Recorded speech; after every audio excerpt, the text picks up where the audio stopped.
¿Alguna vez has visto robar un país entero? No hablo de guerra ni invasión. Hablo de un presidente que literalmente saqueó su propia nación. México, 1988. Carlos Salinas de Gortari asume el poder con una sonrisa en el rostro y promesas de prosperidad. 6 años después, el país estaba en bancarrota y miles de millones de dólares simplemente desaparecieron. ¿Cómo roba a alguien a 130 millones de personas al mismo tiempo? ¿Cómo es posible desviar una fortuna entera sin que nadie lo note? La respuesta te sorprenderá. Salinas no era solo corrupto. Era un genio del crimen. Creó esquemas tan elaborados que hasta hoy los expertos quedan impresionados por su creatividad. Bancos fantasmas. Empresas que solo existían en el papel. Cuentas secretas repartidas por el mundo. Transformó al gobierno mexicano en una verdadera organización criminal. Y ahora, décadas después, la verdad finalmente está saliendo a la luz. Descubrimos dónde escondió el dinero. Descubrimos cómo engañó a un país entero. Y descubrimos algo aún más perturbador sobre lo que está haciendo hoy. Esta no es solo la historia de un político corrupto. Es la historia de cómo un solo hombre puede destruir la vida de millones de personas por pura codicia. En los próximos minutos, verás con tus propios ojos cómo funciona la corrupción en el más alto nivel. Y entenderás por qué esta historia es importante para todos nosotros. Porque si pasó en México, puede pasar en cualquier lugar. Dale me gusta a este video si quieres que más historias como esta salgan a la luz. Suscríbete al canal y activa las notificaciones. La verdad sobre Carlos Salinas comienza ahora. En la Ciudad de México, el 3 de abril de 1948, nació Carlos Salinas de Gortari, un hombre que marcaría la historia de su país. Hijo de Raúl Salinas Lozano, un respetado senador y ministro de Industria y Comercio durante el gobierno de Adolfo López Mateos, y de Margarita de Gortari Carvajal, una profesora de prestigio. Carlos creció en un ambiente donde la política y la cultura eran el pan de cada día. Su familia, bien conectada en los círculos del Partido Revolucionario Institucional PRI, le abrió las puertas a un mundo de influencia y poder desde muy joven. Desde pequeño, Carlos mostró una mente curiosa y disciplinada.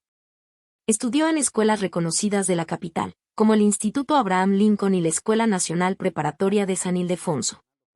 Su pasión por entender cómo funcionaba el mundo lo llevó a la Universidad Nacional Autónoma de México UNAM, donde se graduó como economista en 1969.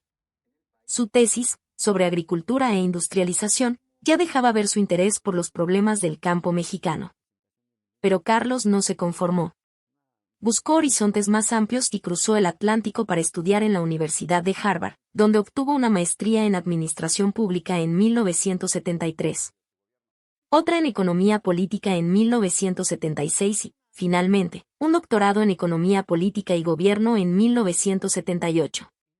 De regreso en México, Carlos combinó su talento académico con su ambición política. En los años 70, comenzó a trabajar en la Secretaría de Hacienda, aprendiendo los engranajes del gobierno. Su perfil de tecnócrata, alguien que confiaba en los números y las estrategias modernas, lo hizo destacar en un país donde la política solía ser más visceral. Además, enseñó en la UNAM y en el Instituto Tecnológico Autónomo de México ITAM, compartiendo su conocimiento sobre finanzas públicas y estadística. Su vida no era solo trabajo, también era un deportista apasionado, y en 1971 ganó una medalla de plata en equitación en los Juegos Panamericanos de Cali. El gran salto llegó en 1982, cuando su antiguo profesor de la UNAM, Miguel de la Madrid, se convirtió en presidente de México. De la Madrid vio en Carlos un aliado confiable y lo nombró secretario de Programación y Presupuesto, un cargo clave para diseñar las políticas económicas del país. Desde allí, Salinas se ganó una reputación como cerebro detrás de las reformas que buscaban modernizar México. Su trabajo meticuloso y su cercanía con el presidente lo convirtieron en una figura poderosa dentro del PRI. En 1987, el PRI lo eligió como su candidato presidencial, un paso que parecía natural para alguien de su trayectoria. Pero el camino hacia la presidencia no sería sencillo. México estaba cambiando, y las elecciones de 1988 prometían ser un desafío.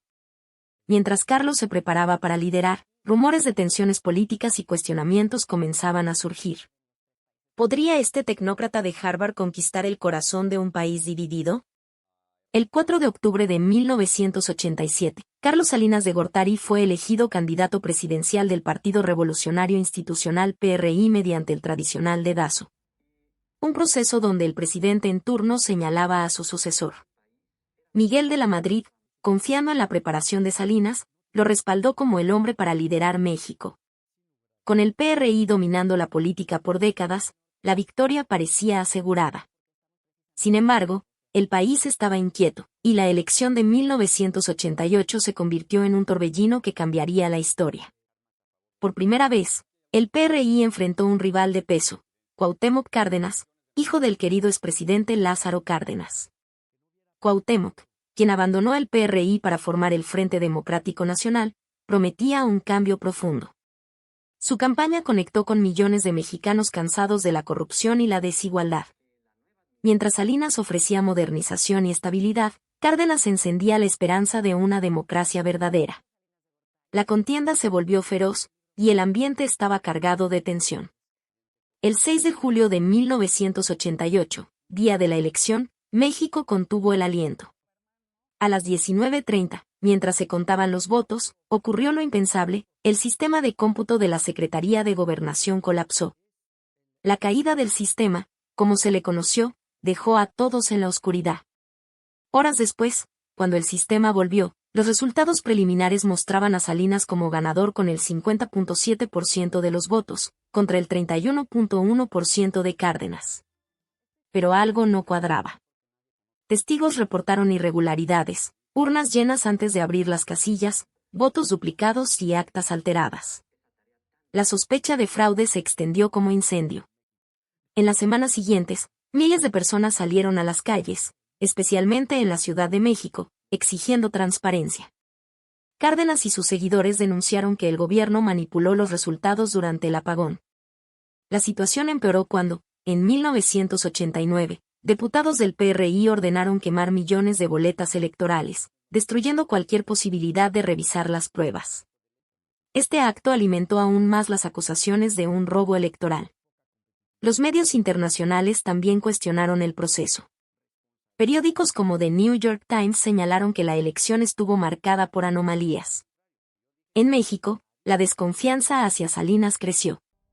Aunque fue declarado presidente el 1 de diciembre de 1988, su gobierno nació bajo una nube de ilegitimidad. Los mexicanos, divididos, veían en él a un tecnócrata brillante para unos, pero a un líder impuesto para otros. Salinas sabía que gobernar no sería fácil. Con un país fracturado y una oposición fortalecida, necesitaba demostrar que podía unir a México. Mientras se preparaba para asumir el poder, las preguntas seguían: ¿cómo sanaría las heridas de una elección tan cuestionada? ¿Podría convencer a un pueblo que dudaba de él? En los pasillos del poder, las primeras decisiones de su gobierno comenzaban a tomar forma, pero el eco de las protestas aún resonaba. El gobierno de Carlos Salinas de Gortari, iniciado en 1988, estuvo marcado por un ambiente de desconfianza tras la polémica elección. Pero entre 1989 y 1994, una serie de muertes sacudió México, alimentando sospechas y teorías conspirativas. Estos eventos, que involucraron figuras políticas clave, crearon un clima de miedo y dejaron cicatrices profundas en la sociedad. En octubre de 1989, Manuel Maquio Cloutier, líder del Partido Acción Nacional PAN y candidato presidencial en 1988, murió en un accidente automovilístico en Sinaloa. Su vehículo chocó contra un camión en circunstancias extrañas. Maquio era un crítico feroz del PRI y de Salinas, y su muerte levantó sospechas. Aunque las autoridades declararon que fue un accidente, muchos creyeron que se trató de un asesinato político para silenciar a la oposición.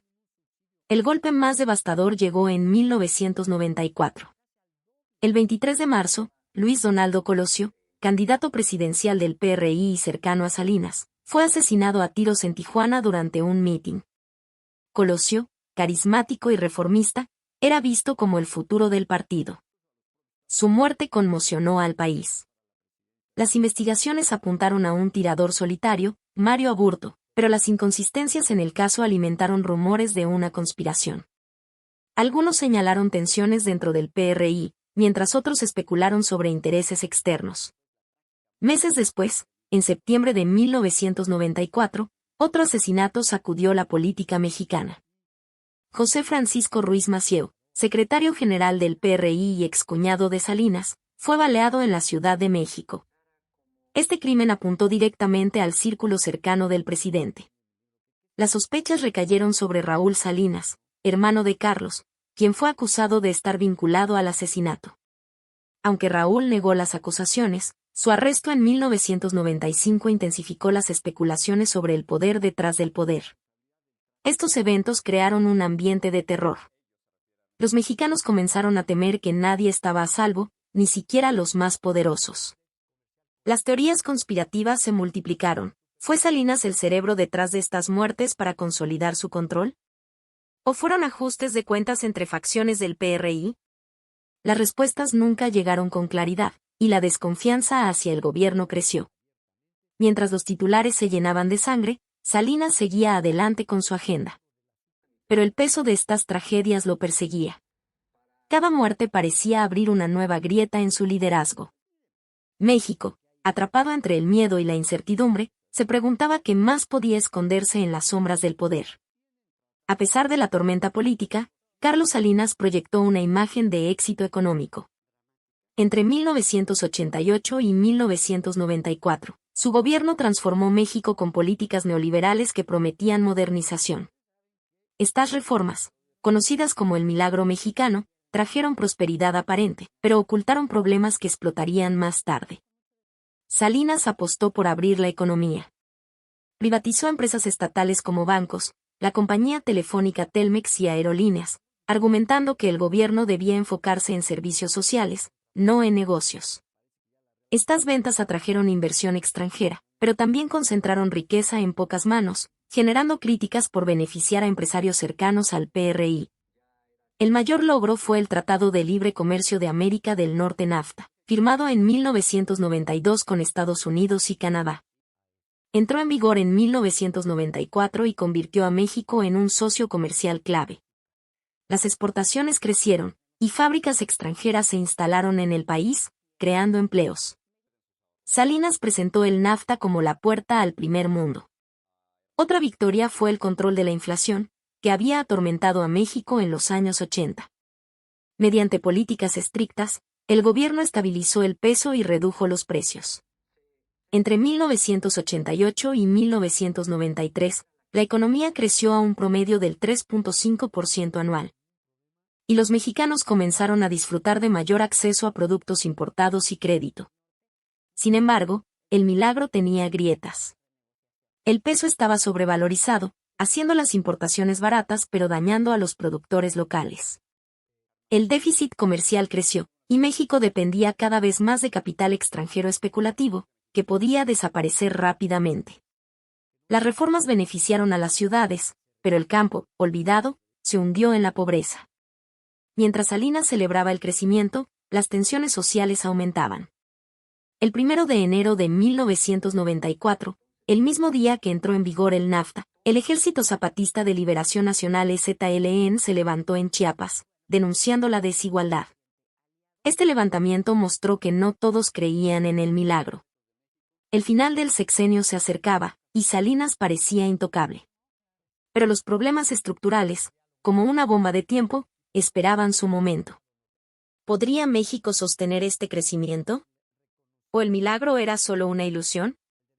El 1 de diciembre de 1994, Carlos Salinas de Gortari entregó la presidencia a Ernesto Zedillo, su sucesor del PRI. México parecía estable, con el NAFTA en marcha y un crecimiento económico que muchos aplaudían. Sin embargo, en menos de un mes, el país se hundió en una de las peores crisis de su historia, conocida como el error de diciembre o efecto tequila. Este colapso marcó el fin del milagro de Salinas y cambió la vida de millones. El 20 de diciembre de 1994, el gobierno de Zedillo anunció la devaluación del peso. La moneda, que estaba sobrevalorada, perdió casi el 50% de su valor en días. Los inversionistas extranjeros, que habían apostado por México, retiraron su dinero en masa. La economía, dependiente de este capital especulativo, se derrumbó. En 1995, el Producto Interno Bruto PIB cayó un 6.2%, una de las peores contracciones en décadas. El impacto fue devastador. Miles de empresas, incapaces de pagar deudas en dólares, quebraron. Bancos, recién privatizados, colapsaron bajo el peso de préstamos impagos. El desempleo alcanzó niveles récord. Más de 1 millón de mexicanos perdieron sus trabajos en 1995. La clase media, que había crecido con las promesas de prosperidad, vio evaporarse sus ahorros. Muchos perdieron casas y autos, y las filas en las casas de empeño se volvieron interminables. La gente señaló a Salinas como el culpable.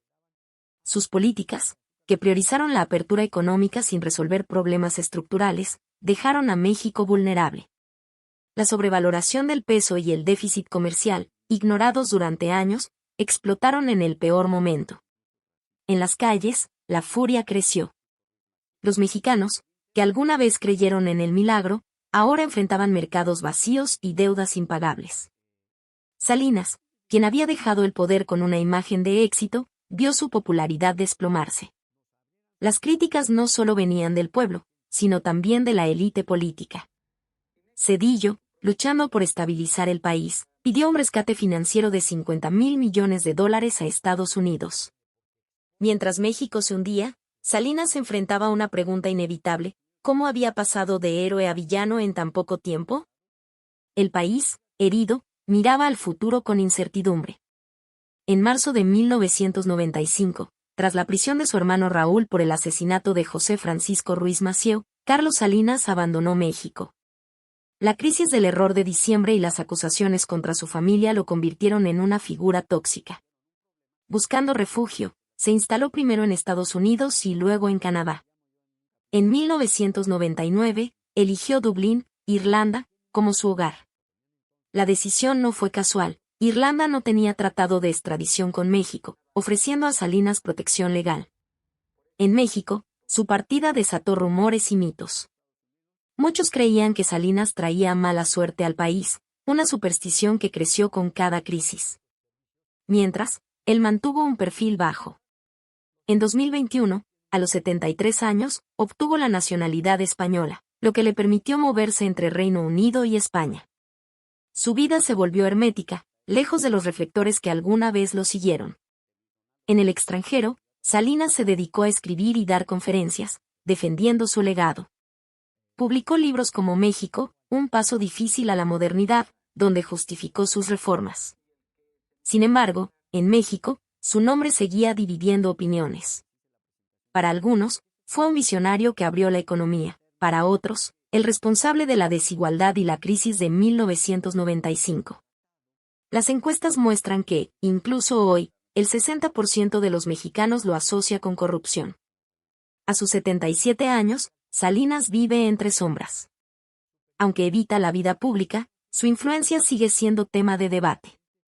México, ahora transformado, aún lidia con las consecuencias de su gobierno. ¿Volverá alguna vez, o seguirá siendo un eco del pasado? El legado de Carlos Salinas de Gortari está envuelto en sombras que los periodistas han intentado iluminar. Desde su infancia hasta su presidencia, los misterios y las acusaciones han alimentado investigaciones que, a menudo, enfrentaron resistencia. Uno de los casos más antiguos es la muerte de Manuela, una empleada doméstica, en 1951. Cuando Salinas tenía apenas 3 años, un arma de fuego en la casa de su familia acabó con la vida de la joven. Aunque el incidente fue declarado accidental, las circunstancias nunca se aclararon del todo, dejando un eco de duda que resurgió años después.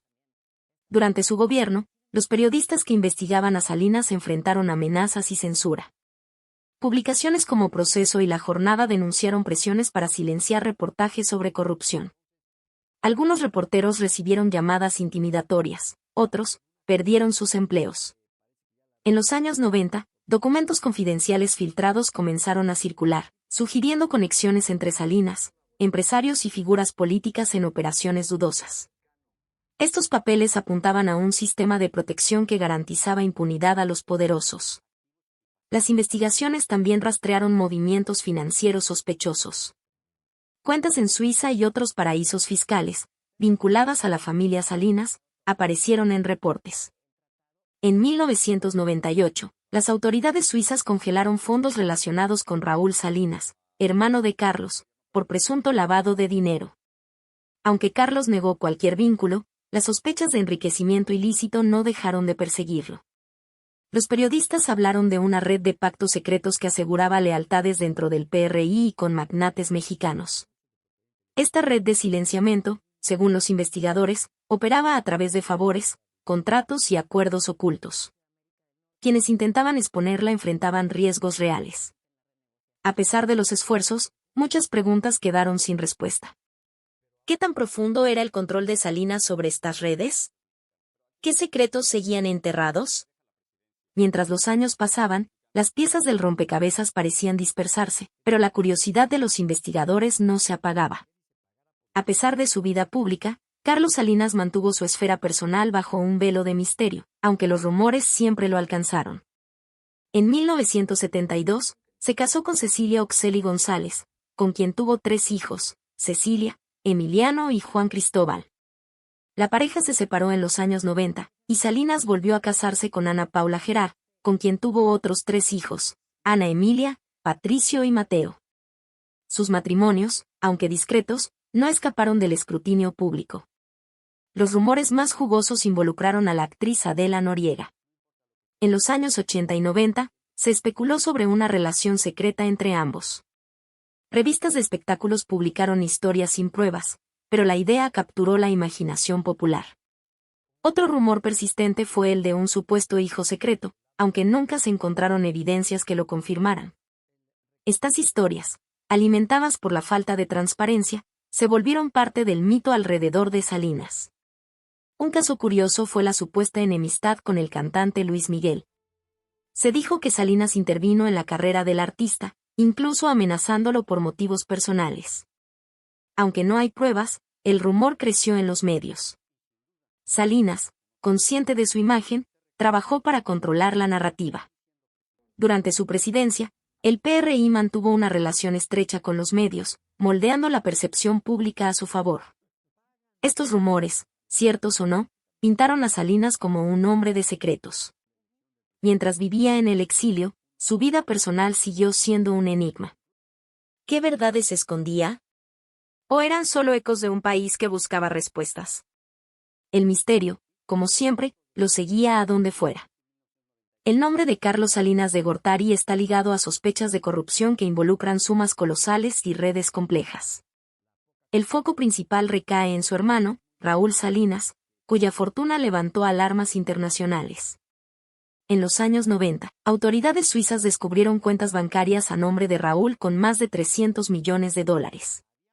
Estos fondos, depositados en bancos como Pictet y CIE, fueron investigados por presunto lavado de dinero.